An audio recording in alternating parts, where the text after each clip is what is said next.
May drug addict tayo na presidente. Bongbong bangag yan. Si Bongbong Marcos bangag noon. Ngayong presidente na bangag natin ang presidente.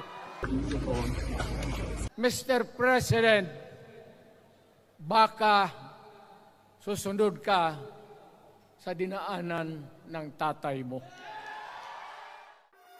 Naging kontrobersyal ang pahayag ng dating Pangulong Rodrigo Roa Duterte sa kanyang speech sa naganap na rally noong nakaraang linggo sa Davao City. Dito ay direkta niyang inakusahan si Pangulong Bongbong Marcos na isang adik at nasa narcolis noong panahon na siya ay mayor pa lamang ng Davao City. Panoorin ang pahayag ng dating Pangulo at kayo na po ang bahalang humusga. Mr. President,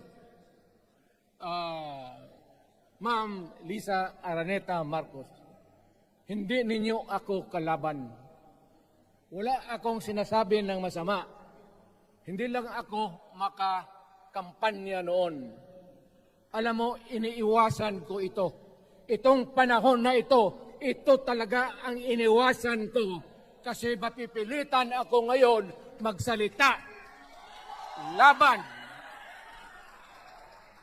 ng mga tao sa gobyerno. Alam mo,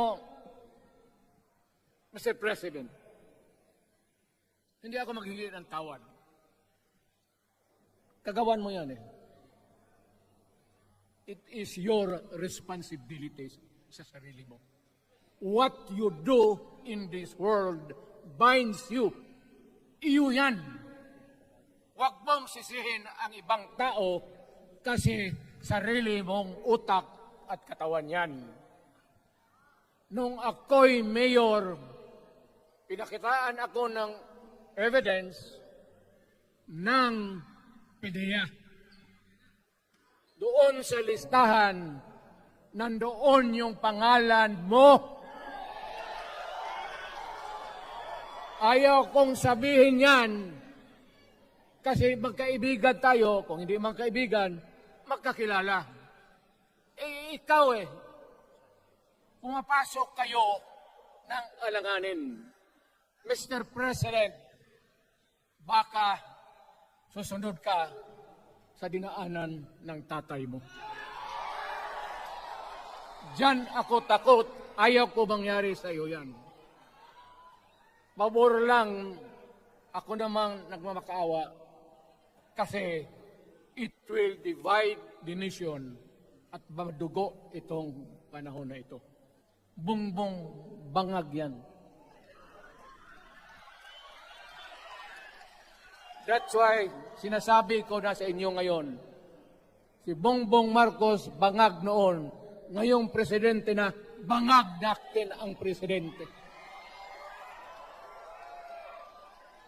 Kayong mga military, alam ninyo yan. Lalo na yung nasa Malacanang. Alam ninyo. The Armed Forces of the Philippines, alam ninyo. May drug addict tayo na presidente. Sila ang inyong maaasahan. May balitang totoo sa bayan. Mga kwentong hango sa tunay na buhay. Galing sa kanila mismo ang salaysay. Bagong makabayan na mamahayag. Maka-Diyos, makatao, makabayan lahat. Yan ang mga vloggers ng bayan. Maghahatid ng katotohanan at hindi puro